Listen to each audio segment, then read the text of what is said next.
वीणावादिनी माँ शारदे के श्री चरणों में नमन करता हूँ।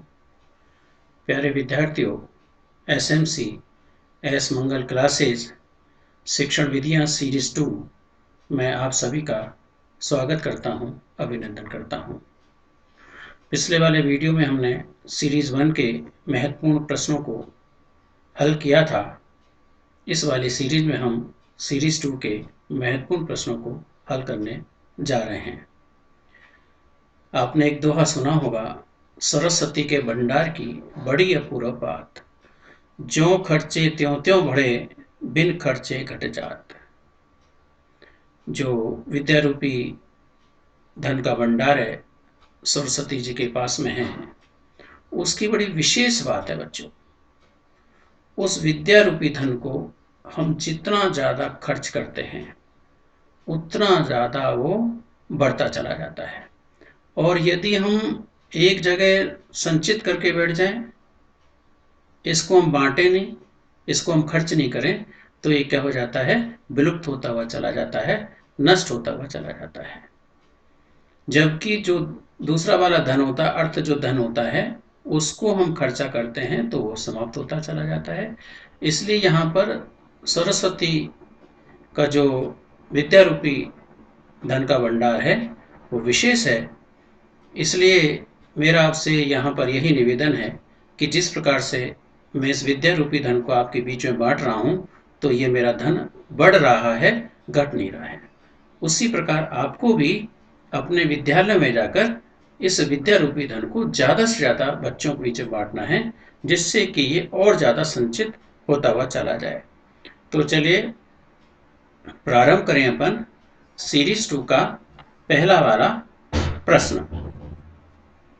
पिछले फर्स्ट वीडियो में मैंने आपको कहा था, वापस पुनः एक बार आपसे निवेदन कर रहा हूं कि जब शिक्षण विधियों के आप प्रश्नों को उत्तर दें तो पहले प्रश्न को बारीकी के साथ पढ़ें, और जब आप प्रश्न को बारीकी के साथ में पढ़ लें तो उसके बाद में फिर आपको क्या करना है, उत्तर देना है। और उत्तर देना है तो विकल्प भी पढ़ने, विकल्प पढ़ने हैं। तो जरा पहले वाले प्रश्न को देखिएगा।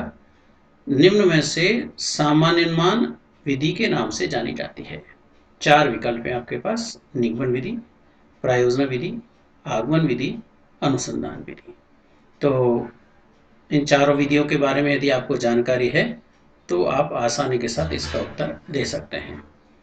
निगमन विधि, अपन जानते हैं कि जो निगमन विधि होती है वो सूत्रों के माध्यम से समस्याओं को हल करना बताती है, इसलिए इसमें अनुमान की बात नहीं कर सकते।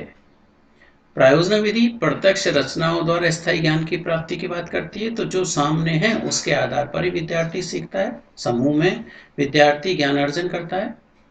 और यदि मैं आगमन विधि की बात करूं तो आगमन विधि में अध्यापक और विद्यार्थी के बीच में अंतःक्रिया होती है। अध्यापक विद्यार्थियों से प्रश्न पूछ करके उत्तर निकलवाता चला जाता है, तो विद्यार्थी एक सामान्य अनुमान के माध्यम से अपना उत्तर बताते चले जाते हैं। इसलिए इस आगमन विधि को अपन क्या कहते हैं, सामान्य अनुमान विधि के नाम से जानी जाती है। तो अनुसंधान विधि भी इसका ऑप्शन नहीं हो सकता बच्चों। तो करेक्ट आंसर क्या हो गया हमारा, आगमन विधि। अब सेकंड वाले प्रश्न पर चलें। तो सेकंड वाले प्रश्न को पढ़िए। छात्रों को व्यक्तिगत रूप से प्रत्यक्ष अनुभवों द्वारा स्वयं तथ्यों से परिचित होने का अवसर प्रदान किया जाता है, वह विधि है। यानी सीधा सीधा सा प्रश्न के अंदर यदि आप देखें तो प्रत्यक्ष अनुभव, एक तो व्यक्तिगत शब्द दे रहा है यहाँ पर, व्यक्तिगत यानी छात्र स्वयं, और दूसरा है कि जब छात्र स्वयं कोई क्रिया करेगा तो प्रत्यक्ष अनुभवों के द्वारा स्वयं तथ्यों से परिचित होने का उसे अवसर मिलेगा। तो वह विधि कौन सी है, तो 4 विकल्प देखिएगा। पहला विकल्प है प्रयोग प्रदर्शन विधि। अब प्रयोग प्रदर्शन को यदि अपन देखें तो प्रयोग प्रदर्शन विधि के अंदर मुख्य जो काम करने वाला है वो कौन होता है, अध्यापक होता है। क्योंकि प्रयोग प्रदर्शन कौन करता है, अध्यापक करके बताता है। और जब अध्यापक करके बताता है तो वे छात्रों को व्यक्तिगत रूप से प्रत्यक्ष अनुभव प्राप्त नहीं होते हैं। इसलिए पहला वाला ऑप्शन तो नहीं हो सकता। दूसरा समस्या समाधान। अब समस्या समाधान में क्या होता है? समस्या समाधान में विद्यार्थी विभिन्न प्रकार की समस्याओं का समाधान करता है, उसमें भी प्रत्यक्ष अनुभव उसे प्राप्त नहीं होते। तीसरा है पर्यवेक्षित अध्ययन। पर्यवेक्षित अध्ययन विधि के अंदर भी उसे प्रत्यक्ष अनुभव व्यक्तिगत रूप से प्राप्त नहीं होते और ना ही वो स्वयं तथ्यों से परिचित होने का अवसर मिलता है। लेकिन जब प्रयोगशाला विधि की ओर चलें तो प्रयोगशाला विधि अपन जानते हैं कि करके सीखने के सिद्धांत पर आधारित है। ऊपर ये तीनों विधियां करके सीखने के सिद्धांत पर आधारित नहीं है। चौथी वाली प्रयोगशाला विधि है वो करके सीखने के सिद्धांत पर आधारित है। और जब करके सीखने के सिद्धांत की अपन बात कर रहे हैं तो फिर करेगा कौन? विद्यार्थी करेगा। और जब विद्यार्थी करेगा तो व्यक्तिगत रूप से करेगा प्रयोग, और जब व्यक्तिगत रूप से करेगा तो उसे क्या मिलेंगे? प्रत्यक्ष अनुभव मिलेंगे। और जब प्रत्यक्ष अनुभव मिलेंगे तो वो किधर की ओर जाएगा? तथ्यों से परिचित होगा। और जब तथ्यों से परिचित होगा तो फिर वो विधि कौन सी हो गई बच्चों? प्रयोगशाला विधि हो गई। यानी इसका जो आंसर हो गया वो कौन सा हो गया? फोर्थ विकल्प हो गया। ठीक है, अब नेक्स्ट प्रश्न की ओर चलें। तीसरा प्रश्न है, प्रायोजना वह सहृदय उद्देश्यपूर्ण कार्य होता है जो पूर्ण संलग्नता के साथ सामाजिक वातावरण में किया जाता है या किया जाए। यह कथन है। ये एक स्टेटमेंट है और स्टेटमेंट के 2 प्रश्न या 3 प्रश्न आपकी परीक्षा में पूछे जाते हैं। तो 2-3 प्रश्न के उत्तर भी ठीक हो जाएं और इन स्टेटमेंट का आप जब इस वीडियो को बार बार देखेंगे तो ये स्टेटमेंट भी सामने आएंगे। जब स्टेटमेंट सामने आएंगे तो फिर आराम से ये स्टेटमेंट आपको अभ्यास के माध्यम से याद हो जाएंगे।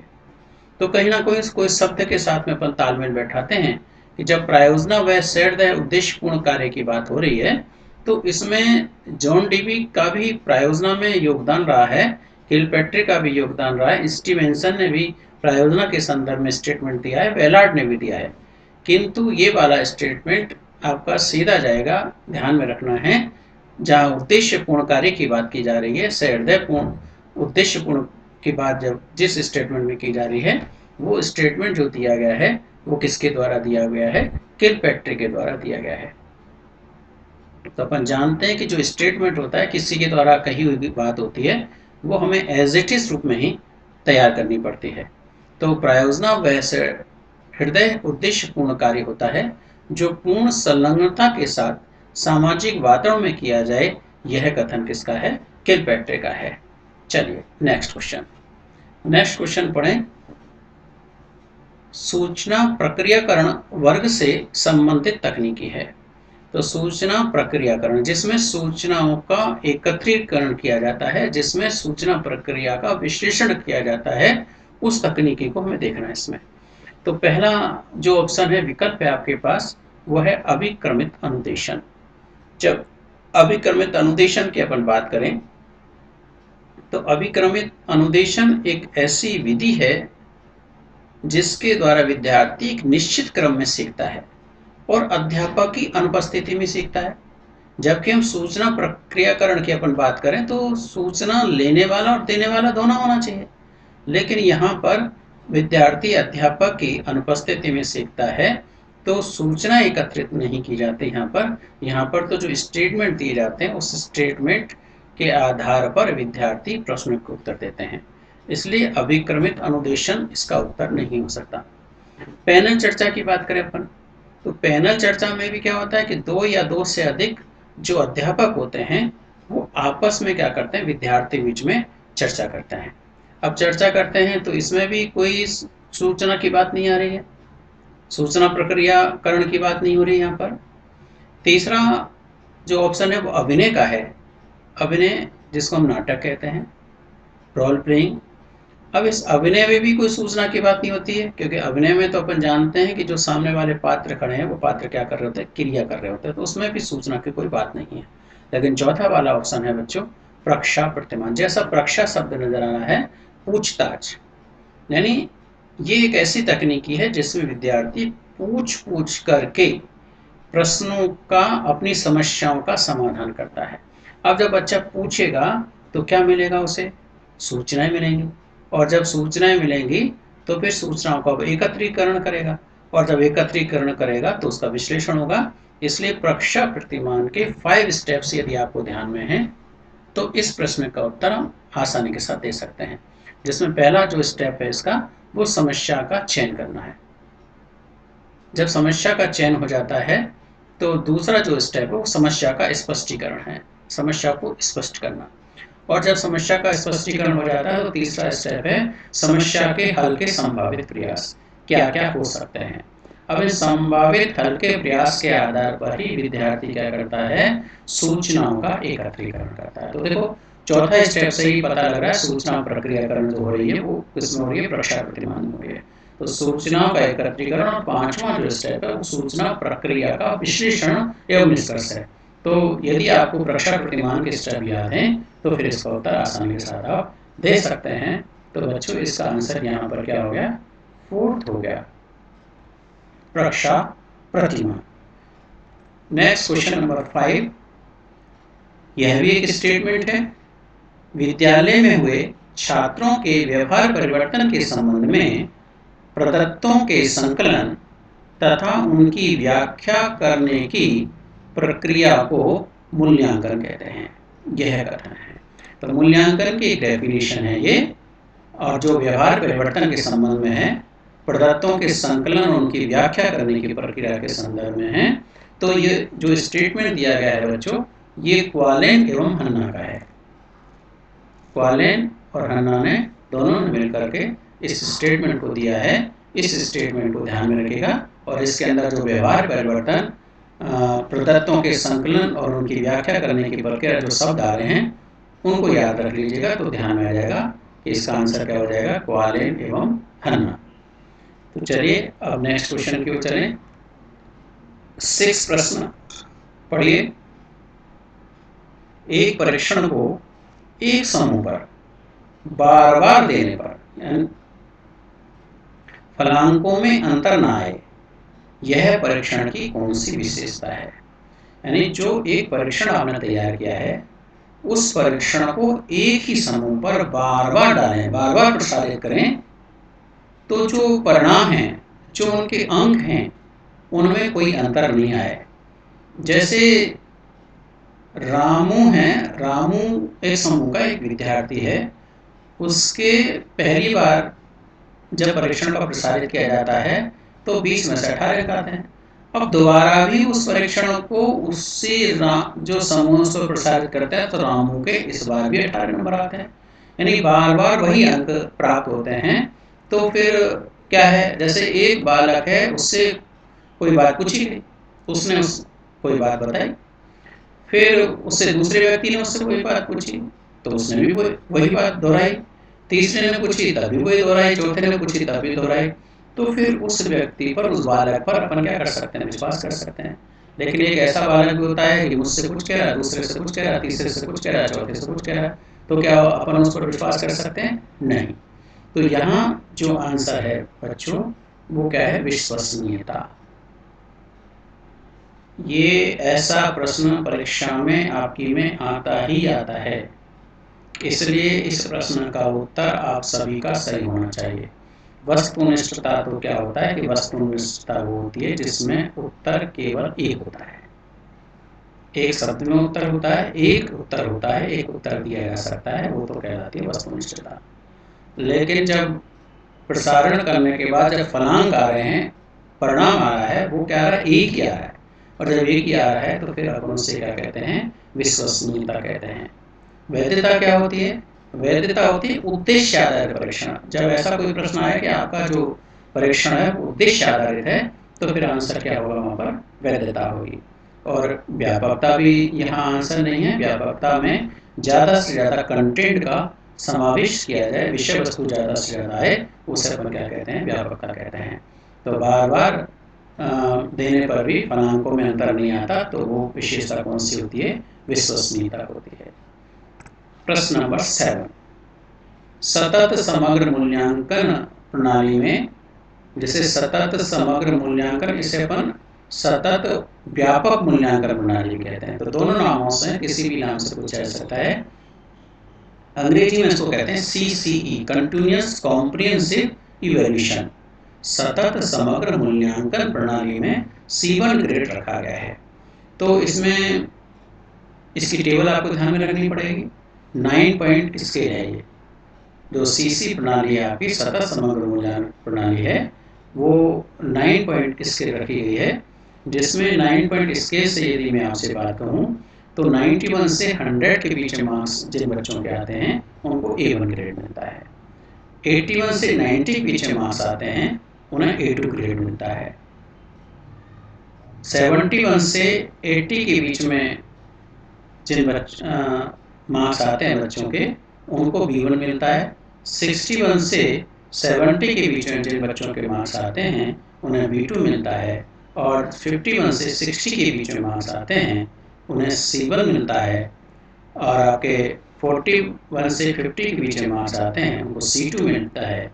33 टू 40 के बीच में मार्क्स आते हैं उन्हें E1 मिलता है, और 0 टू 32 के बीच में मार्क्स आते हैं उनको E2 मिलता है। तो इस तरीके से वो टेबल आपको ध्यान में रखनी पड़ेगी, और यदि आपको टेबल ध्यान में है तो आंसर आप आसानी के साथ दे सकते हैं। तो यहाँ जो C1 ग्रेड है वो कितना है, 51 से 60 है। तो इस टेबल को ध्यान में रख लीजिएगा। ऊपर से चलिएगा यहाँ पर, और जब 33 से 40 आ जाए तो D, 33 से 40 जैसे आ जाए तो वहाँ पर D की बात करते हैं, यानी D एक सिंगल होता है। और 21 टू 32 की बात करें तो वहाँ पर E1 की बात करते हैं, और 0 टू 20 की बात करते हैं वहाँ पर तो E2 की बात करते हैं। तो चलिए अब नेक्स्ट क्वेश्चन की ओर चलने का। 8वें प्रश्न को ऐसा भी परीक्षा में आपकी में प्रश्न आता है, और आएगा, मान के चलना।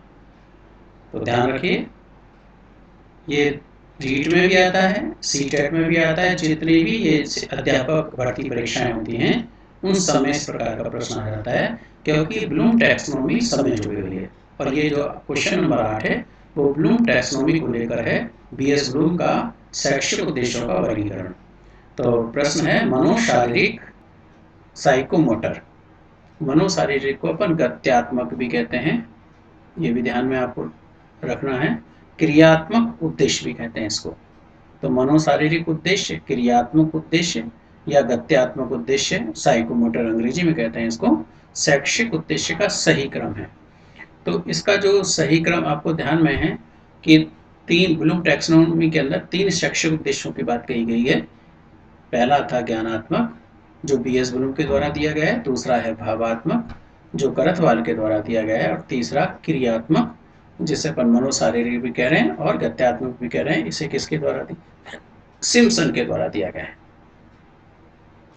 अब वो क्या क्रम है, तो यहाँ देखिएगा, ये क्रम आपको ध्यान में रखना पड़ेगा, उल्टा सीधा नहीं करना है। यहाँ पर सबसे पहले जो आता है वो उद्दीपन होता है। उद्दीपक से उद्दीपन होता है, और उद्दीपन जब हमें सामने नजर आ रहा होता है तो हम क्या करना शुरू कर देते हैं, कार्य करना शुरू कर देते हैं। जैसे फॉर एग्जाम्पल के रूप में रीड क्या है, आपका उद्दीपन है। अब उद्दीपन, उस रीड से आप कह रहे हैं उद्दीप्त हो रहे हैं, उद्दीपन का कर रहे हैं तो कार्य कर रहे हैं। अब कार्य कर रहे हैं तो फिर नियंत्रण करते हैं अपने आप को, भाई 4 घंटे पढ़ना है, 6 घंटे पढ़ना है, 8 घंटे पढ़ना है, 10 घंटे पढ़ना है। तो आप उस पर नियंत्रण करते हैं, अपने आप को कंट्रोल करते हैं कि 4 घंटे बैठना ही है, सिटिंग पावर जिसको अपन कहते हैं। तो आप समायोजन भी करते हैं, और जब ये समायोजन प्रतिदिन करने लग जाते हैं तो धीरे धीरे आपकी क्या होती है, सिटिंग पावर बढ़ने लग जाती है, तो आदत बन जाती है। तो लास्ट में जो आता है वो क्या आता है, आदत निर्माण आता है। तो पहला आपको ध्यान में उद्दीपन, और लास्ट वाला ध्यान है आपको आदत निर्माण। तो फिर ऑप्शन देखिए जरा इसके, पहला और दूसरा, क्योंकि पहले में भी आदत निर्माण लास्ट में आ रहा है और उद्दीपन पहले आ रहा है, दूसरे में भी उद्दीपन और आदत निर्माण है। तीसरा और चौथा ऑप्शन हो नहीं सकते, क्योंकि तीसरे में स्वाभिकरण लास्ट में और चौथे में उद्दीपन है, तो तीसरा और चौथा तो नहीं हो सकता। अब पहले और दूसरे में देखेंगे तो अभी मैंने स्टेप बोले थे कि पहले उद्दीपन, उद्दीपन बाद क्या होगा, कार्य होगा। कार्य किस रूप में होगा, नियंत्रण में होगा। नियंत्रण होगा तो समायोजन होगा, और समायोजन धीरे धीरे स्वभाव में आने लगेगा तो स्वाभिकरण, और स्वभाव के बाद में क्या हो जाते हैं, उसकी आदत बन जाती है। इसलिए इसका करेक्ट आंसर बच्चों क्या हो गया, दूसरा हो गया, सेकंड आंसर हो गया। अब क्वेश्चन नंबर 9, विद्यार्थी विषय के अध्यापक को पसंद करता है, यह प्राप्य उद्देश्य है।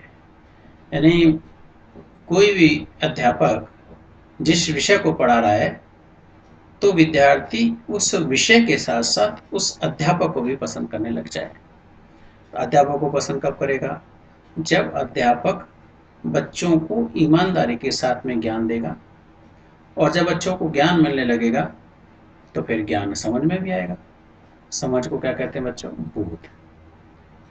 यानी ज्ञान मिला तो समझ में आया, और समझ में ज्ञान आया तो उसका उसने क्या करना शुरू कर दिया? अनुप्रयोग करना शुरू कर दिया। और जब अनुप्रयोग करना शुरू कर दिया तो बार बार जब अनुप्रयोग करेगा तो उसके अंदर कौशल आएगा, दक्षता हासिल होगी। और जब दक्षता हासिल किसी अध्यापक के माध्यम से किसी विद्यार्थी में हो जाती है तो विद्यार्थी को अच्छा लगता है, नहीं लगता? और जब उसे अच्छा लगता है तो वो विषय को भी पसंद करने लगता है। जिसको आता होगा वो विषय को पसंद करेगा, जिसको नहीं आता वो कैसे पसंद करेगा? तो जिसके पास कौशल है वो अध्यापक को पसंद करता है, और अध्यापक को पसंद करता है तो कौशल के बाद क्या आती है? अभिरुचि आती है। और अभिरुचि आती है तो फिर आंसर इसका क्या हो गया?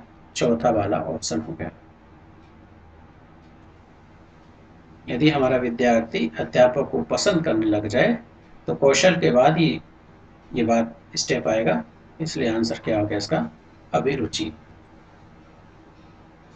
नेक्स्ट प्रश्न, सहायक सामग्री के प्रयोग से किन बालकों में सूक्ष्म प्रत्ययों, सूत्रों आदि को स्थूल रूप में समझने की क्षमता का विकास होता है? वापस पढ़ लीजिएगा प्रश्न को। सहायक सामग्री के प्रयोग से किन बालकों में, क्योंकि अपन जानते हैं कि जो सहायक सामग्री होती है वो शिक्षण को क्या बना देती है? जीवांत बना देती है। बालकों में सूक्ष्म प्रत्ययों यानी माइक्रो जो कंसेप्ट हैं, सूत्र हैं आदि को स्थूल रूप में, एक ब्रॉड रूप में, बड़े रूप में समझने की क्षमता का जो विकास होता है वो कौन से विद्यार्थी हैं? सामान्य बुद्धि वाले विद्यार्थी हैं, प्रतिभाशाली विद्यार्थी हैं, मंद बुद्धि वाले विद्यार्थी, या इनमें से कोई ऑप्शन नहीं है? तो यदि अपन सामान्य बुद्धि वाले बालक को कहें तो सहायक सामग्री हो भी सकती है, नहीं भी हो सकती, फिर भी वो समझने में सक्षम होता है। और प्रतिभाशाली बालक तो एक्स्ट्रा ऑर्डिनरी होता है अपने आप में।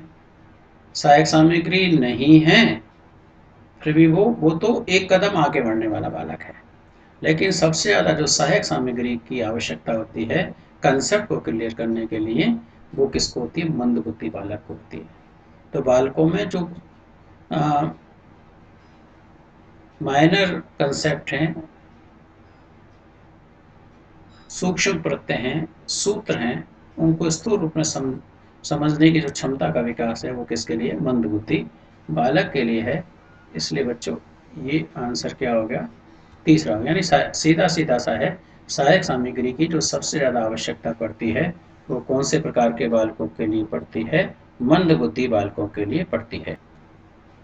नेक्स्ट प्रश्न की ओर चलें अपन। 11वां प्रश्न है, सर्च इंजन है। अब सर्च इंजन की जानकारी नहीं होगी तो फिर उत्तर देना मुश्किल हो जाएगा आपका। क्या है सर्च इंजन? तलाश, सर्च माने होता है तलाश, तलाश करने वाला उपकरण। इंजन से यहाँ जो तात्पर्य वो क्या है? उपकरण से है। तो सर्च इंजन क्या है हमारे? गूगल है, याहू है, ये क्या होते हैं? सर्च इंजन होते हैं, तलाश करने वाले उपकरण हैं। अपन जानते हैं गूगल को गूगल बाबा कहते हैं कि जैसे ही आप उसमें कोई चीज़ डालते हो, कोई नाम लिखते हो, कोई, तो तुरंत प्रभाव से उसका क्या आ जाता है? पूरा चिट्ठा आ जाता है उसका। तो जो सर्च इंजन है वो किस प्रकार की सामग्री है? तो एक तो सर्च इंजन हमें ध्यान में आ रहा होगा अपन अपने पास में यहाँ पर कि सर्च इंजन एक आधुनिक सामग्री है। क्या उसे दृश्य सामग्री कहेंगे? नहीं। क्या प्रक्षेपित सामग्री कहेंगे? नहीं। प्रक्षेपित सामग्री तो क्या होती है? पर्दे पर उसका प्रक्षेपण होना चाहिए, वो प्रक्षेपित सामग्री है। क्या श्रव्य सामग्री कहेंगे? सर्च इंजन क्या सुनने की क्रिया हो रही है? नहीं। क्या सर्च इंजन में देखने की क्रिया हो रही है? नहीं। गूगल में क्या है? एक अनुदेशनात्मक प्रकार की सामग्री है। और अनुदेशनात्मक सामग्री क्या होती है?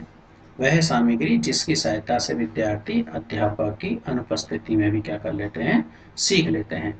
तो यहाँ विद्यार्थी क्या कर सकता है? अध्यापक की अनुपस्थिति में भी सीख सकता है। तो इस प्रकार की जो सामग्री है, टेलनेट है, पुशनेट, पुटनेट है, यूजनेट है, ईमेल है, ई बुक्स है, तो ये सारी जो सामग्रियाँ हैं वेबसाइट्स हैं, ये सारी सामग्रियाँ कौन सी होती हैं? अनुदेशनात्मक सामग्री होती है। तो यहाँ पर आंसर क्या हो गया अपना? फोर्थ वाला ऑप्शन हो गया, अनुदेशनात्मक सामग्री। नेक्स्ट क्वेश्चन अब आता है 12, वैज्ञानिक ज्ञान का आधार है, यानी हमारा जो साइंटिफिक नॉलेज है उसका बेस क्या है? पहला ऑप्शन है विषय वस्तु, दूसरा है ज्ञानेंद्रियां, तीसरा है अंधविश्वास, और चौथा ऑप्शन है जो पहला और दूसरा ऑप्शन है हमारे विषय वस्तु और ज्ञानेंद्रियां दोनों। तो क्या विषय वस्तु वैज्ञानिक ज्ञान का आधार है? नहीं, ज्ञानेंद्रियां। इसका जो सही आंसर है वो क्या है? ज्ञानेंद्रिय। अंधविश्वास तो हो ही नहीं सकता। ज्ञानेंद्रियों के माध्यम से अपन, जैसे आपने कहा भाई ये चीज ये है, तो कैसे पता लगाया? आपने स्पर्श करके पता लगाया, तो वो एक ऑथेंटिक है। ये चीज ठोस है, ये चीज मुलायम है, सॉफ्ट है, तो उसको क्या करते हैं अपन? दबा करके देखते हैं, स्पर्श करके देखते हैं, तो वो एक ऑथेंटिक है, वैज्ञानिक है। ऐसे ही सूंघ करके अपन देखते हैं, तो सूंघ करके देखते हैं तो वो सूंघी हुई जो अपने को फीलिंग्स आ रही हैं, तो वो किसके माध्यम से? ज्ञान इंद्रियों के माध्यम से। तो कोई भी ज्ञान जो अपन ले रहे हैं, ज्ञान का जो आधार है, ज्ञान जो बना रहे हैं, वो किसके माध्यम से? ज्ञानेंद्रियों के माध्यम से है। इसलिए इसका जो करेक्ट आंसर है वो क्या हो गया? ज्ञानेंद्रिया हो गया। तो अंधविश्वास वैसे ही नहीं हो सकता, तो चौथा ऑप्शन भी नहीं हो सकता अब इसका। नेक्स्ट क्वेश्चन पढ़िए, पर्यावरण शिक्षा को पाठ्यक्रम के आवश्यक अंग के रूप में सबसे पहले किसने स्वीकार किया? जो पर्यावरण शिक्षा है, ये फर्स्ट लेवल के विद्यार्थियों के लिए इंपॉर्टेंट है प्रश्न। पर्यावरण शिक्षा को पाठ्यक्रम के आवश्यक अंग के रूप में सबसे पहले किसने स्वीकार किया था? तो चार ऑप्शन है आपके पास में। अमेरिका के कीले विश्वविद्यालय ने, दूसरा ऑप्शन है अमेरिका के इलिनॉयस विश्वविद्यालय ने, तीसरा अमेरिका के हार्वर्ड विश्वविद्यालय ने, और चौथा इनमें से कोई नहीं। तो आंसर चौथा तो नहीं है, इनमें से कोई नहीं, लेकिन है इन तीनों में से। तो सीधा आंसर याद रख लो कि पर्यावरण शिक्षा को पाठ्यक्रम के आवश्यक अंग के रूप में जो सबसे पहले स्वीकार किया गया था, वो अमेरिका के कीले विश्वविद्यालय द्वारा स्वीकार किया गया था। तो अमेरिका के कीले विश्वविद्यालय ने पर्यावरण शिक्षा को पाठ्यक्रम के आवश्यक अंग के रूप में सबसे पहले क्या किया था? स्वीकार किया था। प्रश्न नंबर 14, 14, गणित का शाब्दिक अर्थ होता है। अब गणित का शाब्दिक अर्थ होता है, तो फिर वही वापस चारों प्रश्न, फर्स्ट वीडियो में भी इसी प्रकार का विज्ञान का पूछा था, वहां पर विज्ञान का शाब्दिक अर्थ होता है। तो यहाँ पर पूछा जा रहा है आपसे, गणित का शाब्दिक अर्थ होता है संख्याओं तथा स्थान का विज्ञान, ये गणित का अर्थ हो सकता है। गणनाओं की प्रधानता, ये भी हो सकता है। परिमाण, दिशा तथा स्थान का बोध, ये भी हो सकता है। तो उपरोक्त सभी, लेकिन गणित का अर्थ है उपरोक्त सभी हो सकता है। यहाँ पर पूछा जा रहा है आपसे शाब्दिक अर्थ, और जब शाब्दिक अर्थ पूछा जा रहा है तो शाब्दिक अर्थ क्या होगा बच्चों? यहाँ पर गणित, गणित माने गणना, जहाँ पर गणनाओं की प्रधानता है वो गणित है। तो शाब्दिक अर्थ शब्द से निकलेगा, और शब्द से निकलेगा तो फिर इसका जो आंसर हो गया वो क्या हो गया? गणनाओं की प्रधानता। गणित का अर्थ पूछा जाए तब तो प्रोक्त तीनों, और जब शाब्दिक पूछा जा रहा है तो फिर शब्द का अर्थ देखना है, शब्द का अर्थ देखना है, तो वहां क्या हो गया? गणनाओं की प्रधानता। क्वेश्चन नंबर 15 पढ़िए, ऐसा विषय जिसके निष्कर्ष अनेक शोधों, खोजों, अनुसंधानों एवं प्रयोगों के परिणाम होते हैं वह है। चार ऑप्शन है आपके पास। सामाजिक विज्ञान, दूसरा है सामाजिक अध्ययन, तीसरा है सामाजिक ज्ञान, और चौथा है उपरोक्त सभी। प्रश्न को यदि पढ़ोगे तो आंसर आराम से दे पाओगे इसमें। जिसके निष्कर्ष अनेक शोध, जिसमें शोध की बात की जाए, जिसमें खोज की बात की जाए, जिसमें अनुसंधान की बात की जाए, जिसमें प्रयोग की बात की जाए, वो विज्ञान है। और जब विज्ञान शब्द जुड़ जाता है तो फिर सामाजिक विज्ञान के साथ में जुड़ गया। सामाजिक अध्ययन के अंदर कोई शोध की बात नहीं है, कोई अनुसंधान की बात नहीं है। ऐसा शास्त्र, ऐसा विषय जिसमें समाज का अध्ययन किया जाए, जिसमें परिवार, व्यक्ति, समूह, समुदाय का अध्ययन किया जाए, वो सामाजिक अध्ययन है। तो वहाँ पर शोध, खोज, अनुसंधान के और प्रयोग के निष्कर्ष नहीं होते। सामाजिक ज्ञान की भी मैं बात करूँ तो सामाजिक ज्ञान में भी वही पुराना इतिहास, पुरानी सारी चीज़ें पढ़ाने की अपन बात करते हैं। हमारी कुरीतियाँ कौन सी रही हैं, हमारे कौन कौन से आंदोलन रहे हैं, हमारे पुनर्जागरण का प्रभाव क्या रहा है, और समाज सुधारक कौन से हुए हैं। तो वो सारी बातें जो हैं वो सामाजिक ज्ञान के अंदर है। लेकिन जहाँ पर निष्कर्ष अनेक शोधों, खोजों, अनुसंधानों, प्रयोगों के माध्यम से निकलते हों, वो शास्त्र कौन सा है, वो है हमारा सामाजिक विज्ञान। तो जहाँ विज्ञान शब्द जुड़ रहा है, मान लीजिएगा उसका आंसर क्या आने वाला है, ये आने वाला है सामाजिक विज्ञान। चलिए नेक्स्ट प्रश्न पढ़िए, प्रश्न नंबर 16। विद्यालय जीवन के प्रथम 10 वर्षों में विज्ञान एवं गणित विषय सभी बच्चों को अनिवार्य रूप से पढ़ाए जाने चाहिए, यह कथन है। यानी कक्षा 1 से कक्षा 10 तक सभी बालक बालिकाओं को विज्ञान एवं गणित विषय को पढ़ाने की जो सिफारिश की जाती है वो किसके द्वारा की गई है? तो अब मुदालियर आयोग को तो अपन जानते हैं, माध्यमिक शिक्षा आयोग भी कहते हैं, और 1952-53 की बात कही गई है। चट्टोपाध्याय कमेटी ने भी इस प्रकार का कोई स्टेटमेंट नहीं दिया है, हंटांग समिति ने भी नहीं दिया है, लेकिन कोठारी साहब, DS कोठारी, इसका जो सही आंसर का विकल्प है वो कौन सा है? चौथा है, दौलत सिंह कोठारी, कोठारी आयोग 1964-66। इन्होंने बिल्कुल स्पष्ट कहा, बिल्कुल सिफारिश रखी इन्होंने, विद्यालय जीवन के प्रथम 10 वर्षों में विज्ञान और गणित विषय सभी बच्चों को अनिवार्य रूप से क्या होना चाहिए? पढ़ाया जाना चाहिए। और इन्हीं की देन है कि आज अपन कक्षा 1 से 10 तक प्रत्येक बालक बालिका को हम अनिवार्य रूप से विज्ञान और गणित के पढ़ाने की बात कर पा रहे हैं।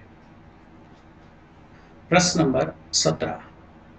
ऐसा प्रश्न भी फर्स्ट लेवल और सेकंड लेवल जो रीट है हमारी, या जो सीटेट है, उसमें इस प्रकार का प्रश्न पूछा जाता है।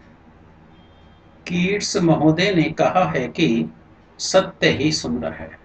गणित की यह परिभाषा गणित के किस मूल्य का उदाहरण है? छोटी सी परिभाषा है कीट्स महोदय के द्वारा। तो इसमें दो बातें देखो, 2-3 प्रश्न बन रहे हैं इसमें से। सत्य ही सुंदर है, यह किसके द्वारा कहा गया है? तो कीट्स महोदय ने कहा है। पूछा जाए कीट्स महोदय द्वारा कहा गया तो क्या कहा गया? सत्य ही सुंदर है। तो दोनों प्रश्न यहाँ पर बनते हैं। तीसरा प्रश्न ये बन ही रहा है आपका कि जो सत्य ही सुंदर है, गणित की यह परिभाषा गणित के किस मूल्य का उदाहरण है? तो सत्य ही सुंदर है, सुंदर की बात की जा रही है, और जहाँ सुंदर है वहाँ सौंदर्य है। ध्यान में रखना, जहाँ सुंदरता है वहाँ सौंदर्यता है। तो 4 विकल्प है आपके पास। सांस्कृतिक मूल्य, सुंदरता की बात नहीं है। सामाजिक मूल्य में भी कोई सुंदरता की बात नहीं है। नैतिक मूल्य में भी सुंदरता की बात नहीं है। लेकिन सौंदर्यात्मक मूल्य के अंदर मैंने बात करें तो सत्य जो बोला जाता है वो बिल्कुल सुंदर होता है, सटीक होता है, स्पष्ट होता है। तो सत्य ही सुंदर है, ऐसा कृष्ण महोदय कह रहे हैं। और ये जो मूल्य है वो कौन सा मूल्य है? हमारा सौंदर्यात्मक। तो इसका आंसर देने में कोई दिक्कत नहीं आएगी यदि आपने सुंदर शब्द को सौंदर्य के साथ में जोड़ दिया कि सुंदरता है वहाँ सौंदर्य है, और सौंदर्य है तो वो कौन सा मूल्य हो गया? सौंदर्यात्मक मूल्य। 18 प्रश्न। किस उपागम से विद्यार्थियों में सामाजिक क्षमताओं का विकास होता है? सामाजिक क्षमताओं का विकास होता है। और जब सामाजिक क्षमताओं की बात कर रहे हैं तो 4 विकल्प भी पढ़ लीजिएगा। पहला है मॉरिसन उपागम, दूसरा है ब्लूम उपागम, तीसरा है किलपैट्रिक उपागम, और चौथा है उपरोक्त सभी। इन चारों उपागमों के बारे में आपको जानकारी होनी चाहिए। मॉरिसन उपागम खासतौर से मूल्यांकन को लेकर के बात करता है, इकाई योजना को लेकर के बात करता है। ब्लूम उपागम है वो भी मूल्यांकन और उद्देश्यों को लेकर के बात करता है। और किलपैट्रिक उपागम, तो किलपैट्रिक की अभी पहले प्रश्न में आया था, किलपैट्रिक को लेकर के, प्रयोजना को लेकर के वहाँ पर। तो सामाजिक क्षमताएं क्या हैं? सामाजिक क्षमताएं क्या हैं? जब समूह में मिलकर के कोई काम होता है तो बालक के अंदर वो क्षमताएं विकसित होती हैं, कार्य करने की क्षमताएं विकसित होती हैं, यानी आपस में सहयोग की प्रवृत्ति है, मिलनसारता है, सहिष्णुता है, सामंजस्यता है, नेतृत्व क्षमता है। ये सारी प्रवृत्तियां, सारी क्षमताएं उस बालक के अंदर विकसित होती हैं।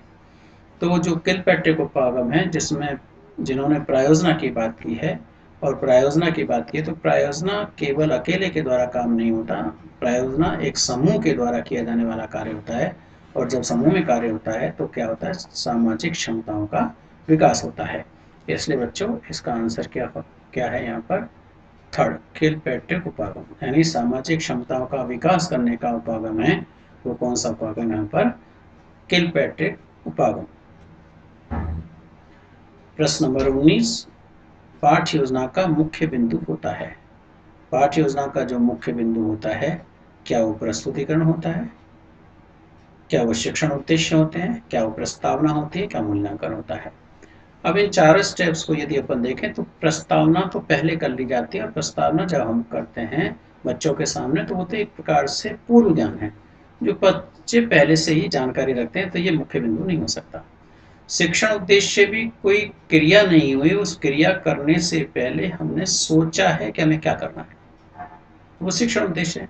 लेकिन जिसमें क्रिया होगी, जिसमें काम होगा, जिसमें नवीनता आएगी, वो है प्रस्तुतिकरण। प्रस्तुतिकरण के अंदर बच्चों को विषय वस्तु का, पाठ का विकास किया जाता है। पाठ का विकास करने की जो प्रक्रिया है वो किसके अंदर आती है? प्रस्तुतिकरण के अंदर आती है। तो जो प्रकरण, जो टॉपिक हम पढ़ाने जा रहे हैं, वो टॉपिक का जो पढ़ाना है, वो स्पष्ट करना है, प्रेजेंटेशन है, वो कहाँ पर है? प्रस्तुतिकरण के अंदर है। तो यदि ये चीज़ समझ में आ गई बच्चे की, तो फिर बच्चा क्या होता है? उसके व्यवहार में परिवर्तन आ जाएगा, शिक्षण उद्देश्य भी हो जाएगा और मूल्यांकन में भी वो अलग सफल हो जाएगा यहाँ पर। तो मुख्य बिंदु यदि आपसे पूछा जाता है इन चारों में, तो कौन सा हो जाएगा? प्रस्तुतिकरण हो जाएगा। ये पाठ्य योजना का एक स्टेप होता है, ध्यान में रखें। और इस स्टेप को देने वाले सबसे पहले कौन थे? हर्बर्ट थे। हर्बर्ट स्पेंसर के द्वारा इस स्टेप को दिया गया था। अब लास्ट प्रश्न है इस सीरीज का, प्रश्न 20, मानसिक चिंतन एवं मानसिक निष्कर्षों पर बल देती है। यह प्रश्न भी इंपॉर्टेंट है। जिसमें मानसिक चिंतन होता हो, जिसमें मानसिक निष्कर्ष निकलते हो, मस्तिष्क के आधार पर निष्कर्ष, चिंतन के आधार पर निष्कर्ष निकलते हो, वो विधि कौन सी है? क्या वो प्रयोगशाला विधि है, क्या वो प्रायोजना विधि है, क्या समस्या समाधान विधि है, क्या निगमन विधि है? यदि प्रयोगशाला विधि को अपन देखें तो प्रयोगशाला विधि में तो बच्चे खुद प्रयोग करके निष्कर्ष तक पहुंचते हैं। उसमें मानसिकता की इतनी बात तो है, लेकिन इतनी ज्यादा बात नहीं कि जिसमें मानसिक चिंतन करना पड़ता हो, इसलिए पहला ऑप्शन नहीं हो सकता। प्रायोजना विधि के अंतर्गत भी मानसिक चिंतन और मानसिक निष्कर्ष होते हैं, लेकिन बहुत अधिक नहीं होते हैं। समस्या समाधान विधि, और समस्या समाधान दो शब्द हैं यहाँ पर। समस्या का जब हम कोई समाधान करते हैं तो बताइए, मस्तिष्क के विचारों के माध्यम से करते हैं, नहीं करते? मस्तिष्क पर चिंतन करते हैं, नहीं करते? कोई समस्या आ गई तो मस्तिष्क पर चिंतन करना शुरू कर देते हैं कि समस्या का समाधान कैसे किया जाए, और मस्तिष्क के चिंतन करते करते मानसिक निष्कर्ष तक हम पहुंच जाते हैं, निष्कर्ष हम निकाल लेते हैं, समस्या का समाधान कर लेते हैं। तो मानसिक चिंतन और मानसिक निष्कर्षों पर जो बल देती है वो कौन सी विधि है? समस्या समाधान है। निगमन विधि तो हो ही नहीं सकता, क्योंकि निगमन विधि तो रटने की विधि है, रटत विद्या पर बल देने वाली विधि है यहाँ पर। तो आंसर क्या हो गया बच्चे? उसका थर्ड आंसर हो गया समस्या समाधान विधि। ये मैंने आपको सीरीज 2 में भी 20 प्रश्न का सॉल्यूशन दिया है, एक्सप्लेनेशन किया है। आप इनको, जो फर्स्ट वीडियो था उस वीडियो को भी बार बार दोहराएंगे, ये सेकंड वीडियो है, इस सेकंड वीडियो को भी आप बार बार से दोहराएंगे, बार बार करेंगे 20-20 प्रश्नों को। तो अपन कहते हैं ना, बूंद बूंद करके घड़ा भर जाएगा। तो वैसे के वैसे जब आपके पास में 20-20 प्रश्न पहुंचेंगे, और केवल ये 20 प्रश्न लगते हैं कि 20 ही प्रश्न, लेकिन ये 20 प्रश्न भी कई प्रश्नों को पैदा करते हैं, उत्पन्न करते हैं। तो जब ये प्रश्न आपके समझ में आएंगे, बार बार करेंगे तो समझ में आएंगे, और जब समझ में आएंगे तो फिर इनसे भी रिलेटेड कोई भी प्रश्न आएगा परीक्षा के अंदर तो वो क्या हो जाएगा, आपका ठीक हो जाएगा। तो बच्चों बार बार अभ्यास करिए, बार बार अभ्यास करते चलिए, और अपने साथियों के बीच में लिंक को शेयर करिए, ज़्यादा से ज़्यादा सब्सक्राइब करिए, जिससे कि आपके पास सीधा ही ये लिंक पहुंच जाए वीडियो का और आप उसे कर सकें। तो नियमित रूप से जुड़े रहिए। आज का दिन आपका बहुत अच्छा हो, आगामी दिन आपके बहुत अच्छे हों। आपका एक बार बहुत बहुत आभार, बहुत बहुत धन्यवाद।